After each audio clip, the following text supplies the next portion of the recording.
I'm just walking my dog, singing my song, strolling along. Oh, it's just me and my dog, catching some sun. We can't go wrong.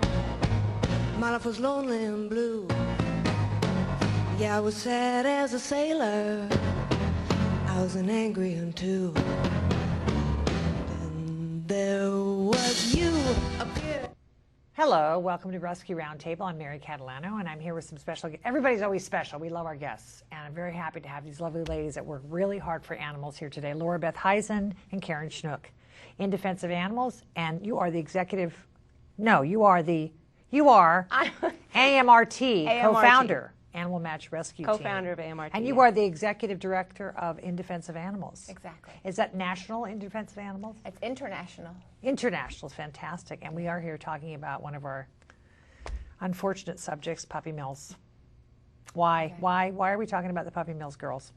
What's the deal? Lots of good reasons for talking about puppy mills. First of all, it's ongoing. It's an ongoing problem. It's a huge problem in the United States, as far as I know. It's becoming very hot right now in Los Angeles. Lots of focus on it, which is actually great. I'm actually thrilled to see that so many organizations are starting to make an appearance and make and really become dedicated to doing some work against puppy mills in the Los Angeles area right now.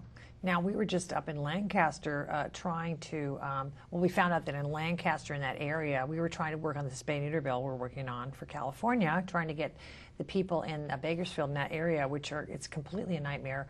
They have puppy mills there, which people didn't know. And people don't get it. They don't understand what kind of a horrible devastation it is to have puppy mills.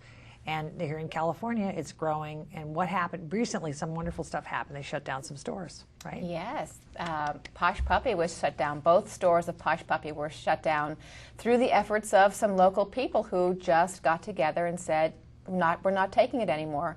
They stood out there every single Saturday and some days during the week, and they disrupted business enough that the stores just said, we can't do it anymore. So they gave up and they went out of business. And the business model of a puppy store in Beverly Hills or Bel Air or those expensive areas is a gigantic moneymaker potentially. So the opportunity to shut them down and be so public about it makes a wonderful statement that sort of ripples throughout the nation because it is so a wealthy area, because there are so many celebrities that shop in those kinds of stores. You wind up people watch, people find out. Other puppy mill stores watch and go, oh my gosh, I hope that doesn't happen to me. And we're hoping that they get a little nervous and maybe reconsider their business model so that they don't get their puppies from puppy mills.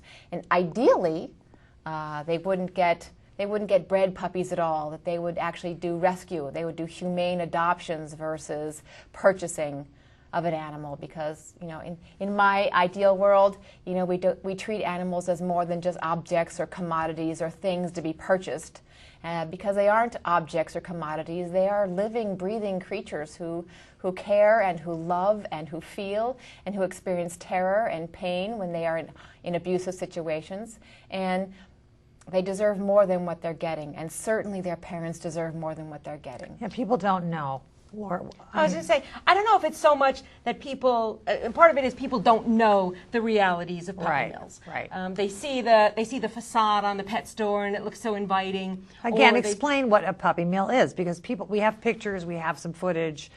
Oprah finally did a show about it, but people don't all know what it is. They don't even want to know. They don't understand. They can't visualize what it is.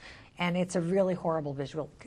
Explain what that is. A puppy mill is a large-scale breeding operation. Mm-hmm. There can be 75 breeding animals, 150 breeding animals, even a lot more in a small area, and the animals only get up to 6 inches in front of them for their life. Right.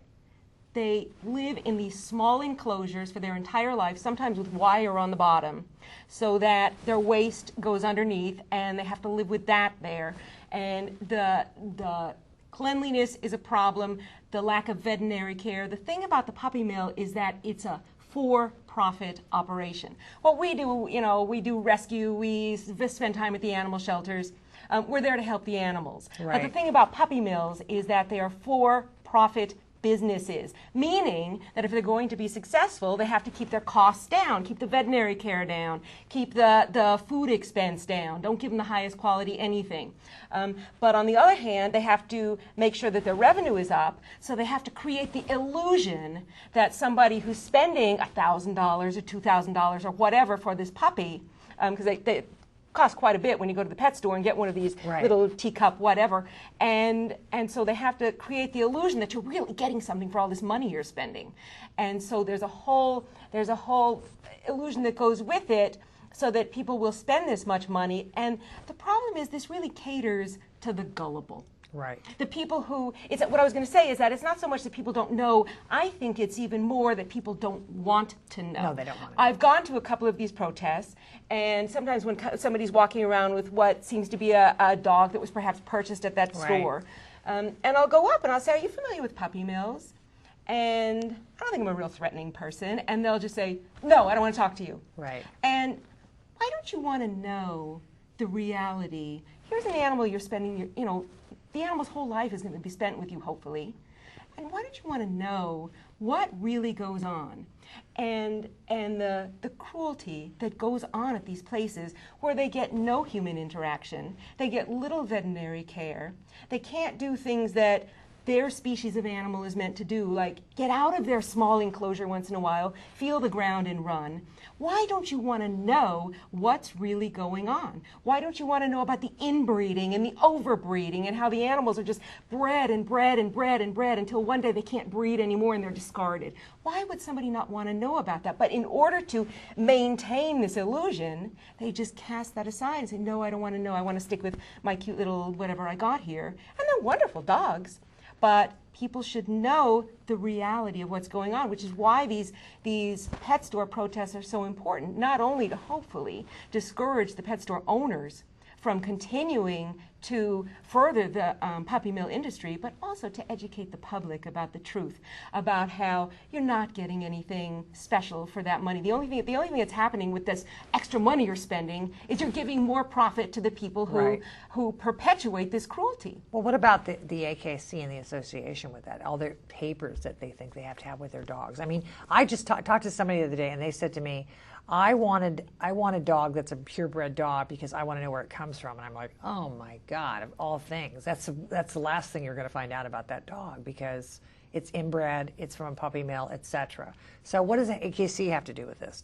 Are you familiar with their association with the pet stores and papers and fudging papers, etc.? What's going on with that?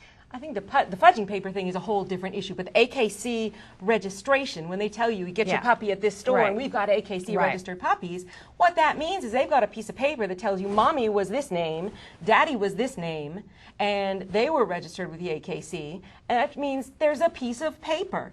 It doesn't tell you this animal was not raised in cruel conditions. It doesn't tell you this animal had adequate veterinary care. It doesn't tell you anything that most people adopting an animal would want to know. It doesn't tell you this animal will be healthy. It doesn't tell you we've done genetic testing. It doesn't tell you anything except somebody made a piece of paper and associated it with this puppy you're about to spend a lot of money for. They have a lot of other, myths that they will tell, not myths, but that ways to mislead. When you go to a pet store and they'll say, oh, everything here is fine because we're USDA licensed and we're USDA inspected, or the puppy mills, or the places where we get our puppies. And the reality is the USDA, which is charged with enforcing the Animal Welfare Act, and that applies to animals that are being sold wholesale to the pet stores. They don't have a lot of resources to do their enforcement. Well, they're probably not. They probably can be bought off, probably. They probably have very few people involved.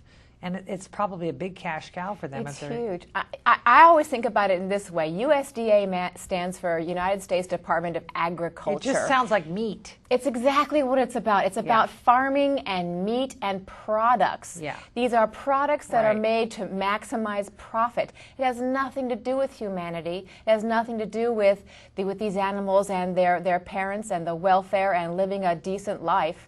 And one of the things I've heard when I come the puppy mill protests is people come and say, but wait a minute, look, these are beautiful little puppies and they'll get great homes. Why are you so upset? And I'm like, it's not these puppies who are really at threat right now. It's not that these puppies will get great homes. These are the lucky ones. These are not the mommies and daddies who are stuck living their whole lives in a wire cage, stepping on their own feces all day long every day. These are not the puppies who got sick and died somewhere in transit. These are not the puppies who were born so malformed from inbreeding that they couldn't make it past the first few days of their lives. All you see are the lucky few who actually made it through the whole process, survived the process, and got into a store where then they were washed and they were scented and they were cared for and they were fed finally good food.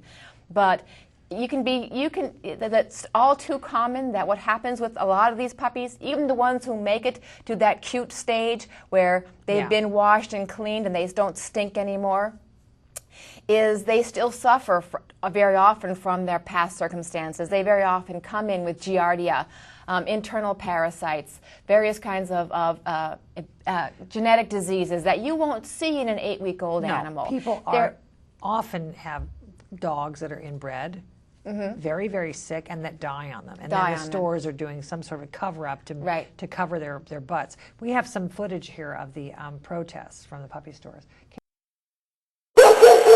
You see a very cute puppy in the window, and they are adorable, and they do deserve love and hugging and everything else.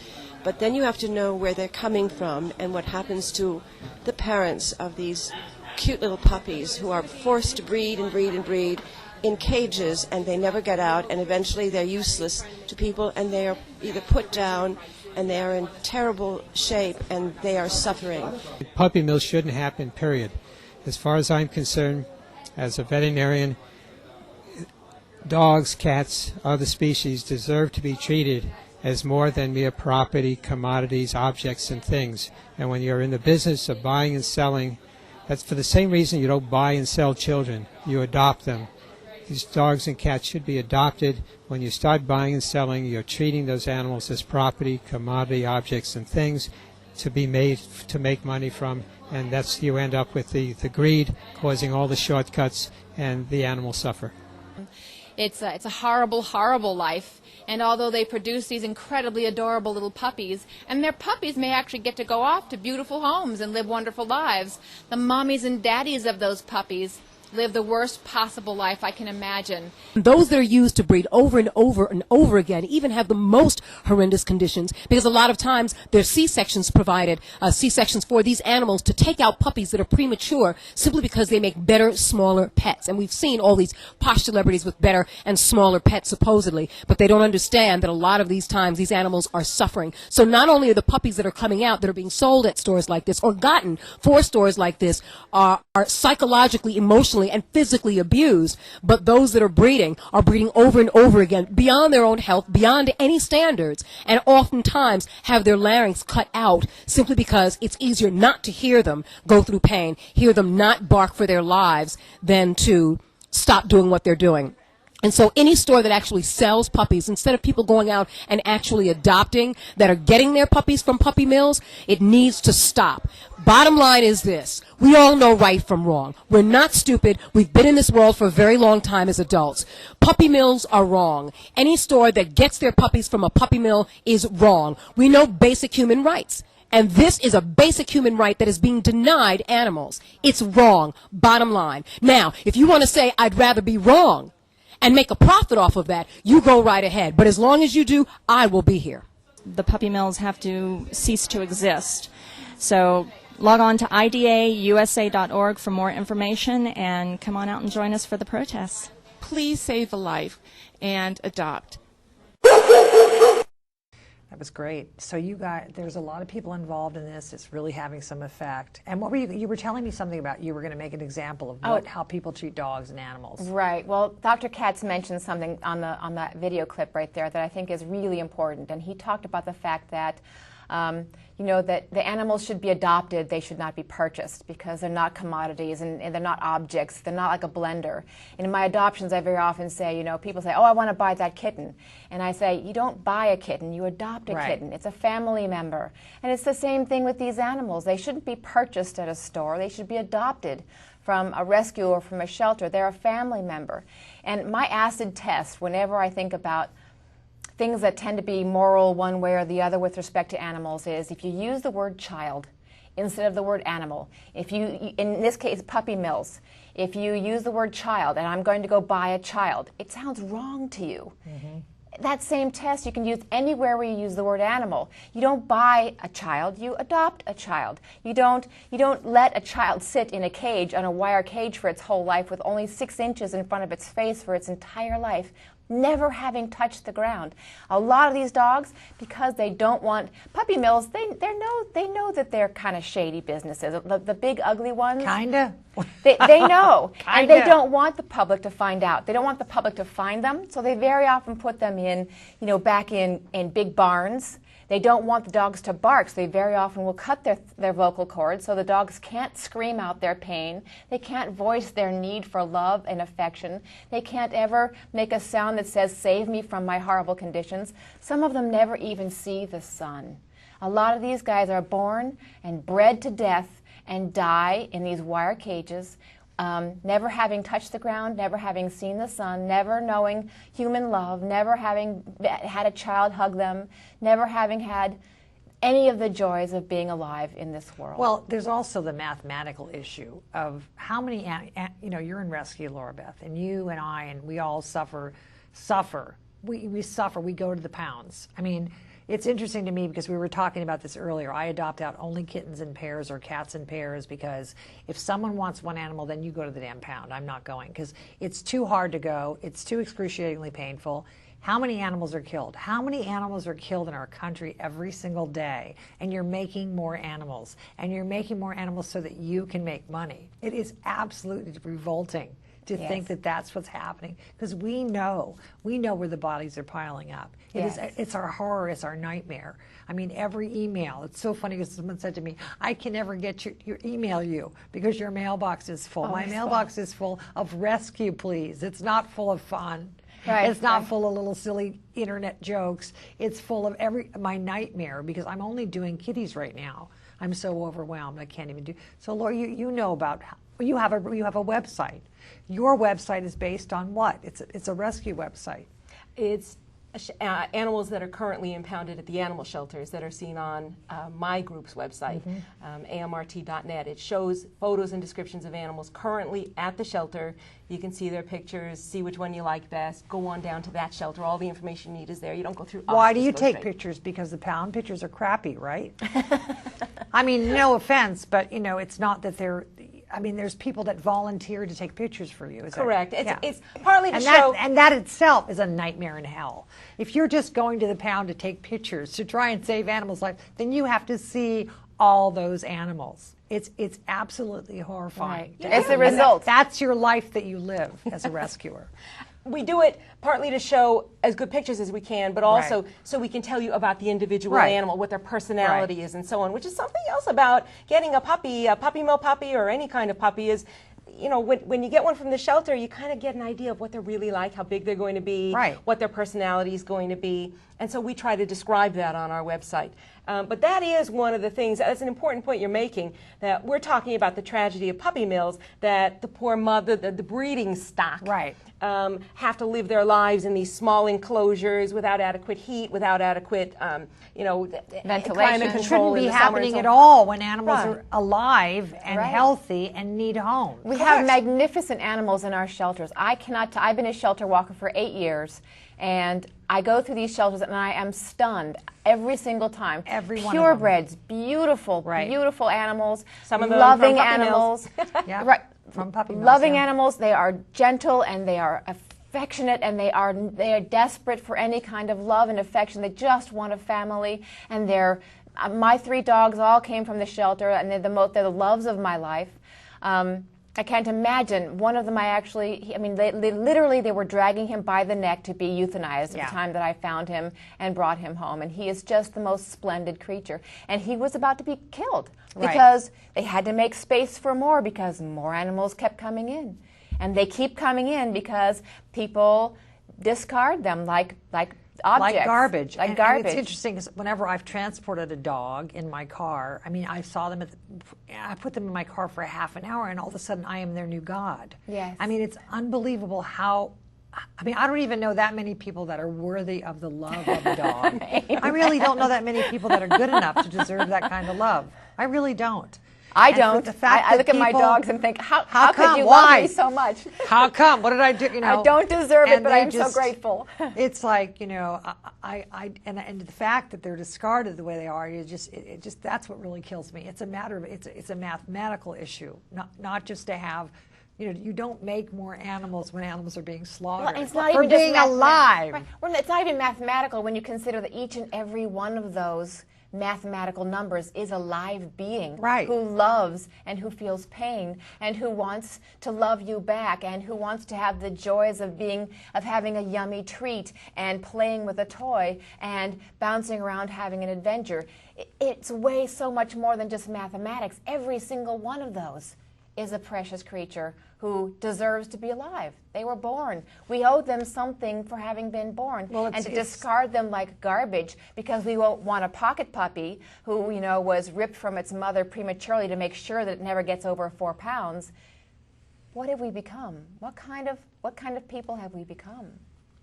It's a scary thought. Well, the fact that there's people that are celebrities and those idiots that are patronizing or showing as an example to young people. I mean, there's a lot of problems in society, but that's one of the ones that hits this issue, is these idiots like Paris Hilton, and apparently there was some other celebrity that was that came in to buy a dog when they were doing a protest. I don't remember the person's name.